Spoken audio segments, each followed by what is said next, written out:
आजको यो प्रस्तुति बन्तरियाको मुङ्ग्रोवा नाच यहाँहरू देखिराख्नु भएको छ। बन्तरियाको यो मुङ्ग्रोवा नाच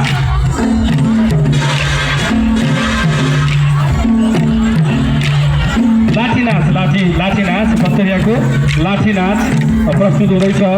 थारू समुदाय लगायत विभिन्न कुराबाट बच्नका लागि हातमा लट्ठी अनिवार्य थियो।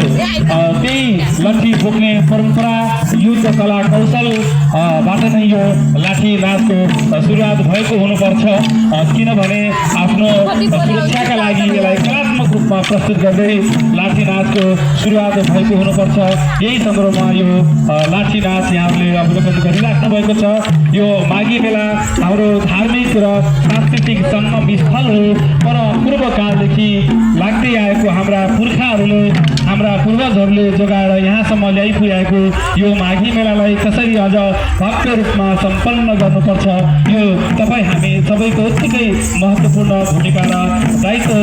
यसलाई मन्दिर व्यवस्थापन समितिका साथै मेला व्यवस्थापन समितिबाट यसै गरी प्रत्येक वर्ष यसलाई धार्मिक मात्रै होइन सांस्कृतिक मेलाका रूपमा पनि सम्पन्न गर्दै अगाडि सार्दै ल्याइएको छ। अझ यसलाई अर्को वर्ष कसरी भव्य र सभ्य बनाउनुपर्छ यहाँहरूको सल्लाह सुझाव पनि रहोस् र हामी यसलाई प्रत्येक वर्ष यसरी नै निरन्तरता दिनेछौँ। तपाईँहरूले हेरिराख्नु भएको छ बन्तरियाको लाठी नाच।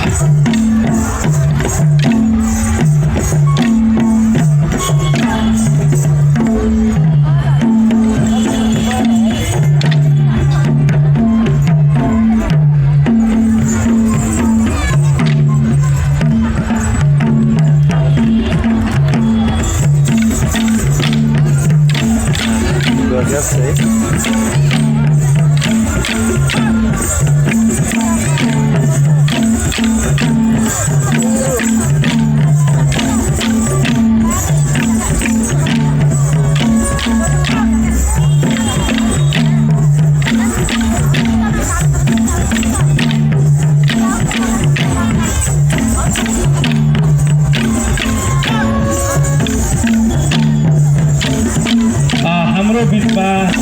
हाम्रो ठाकुर बाबाको एउटा सांस्कृतिक धरोहर वयोवृद्ध संस्कृति कर्मी गणेश बहादुर घरती आइपुग्नु भएको छ। म गणेश बहादुर घरतीजीलाई अगाडि आएर आसन गर्नका लागि अनुरोध गर्दछु।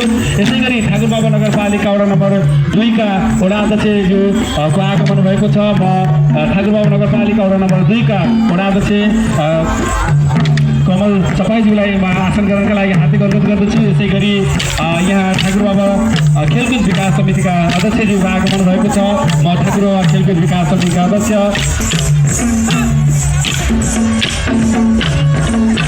तीर्थबहादुर खड्काज्यूलाई हार्दिक अनुरोध गर्दछु।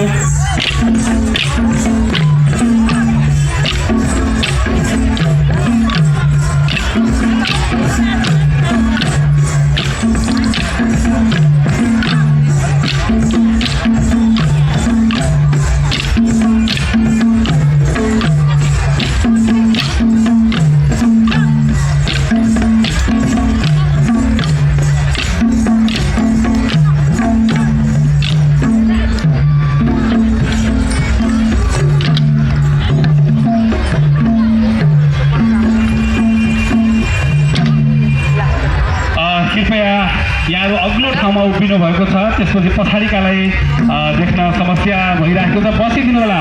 अझ यस्तै थुप्रै प्रस्तुति छ। सानैसम्म हामी 4 बजीसम्म यहाँलाई मनोरञ्जन प्रदान गर्नेछौँ।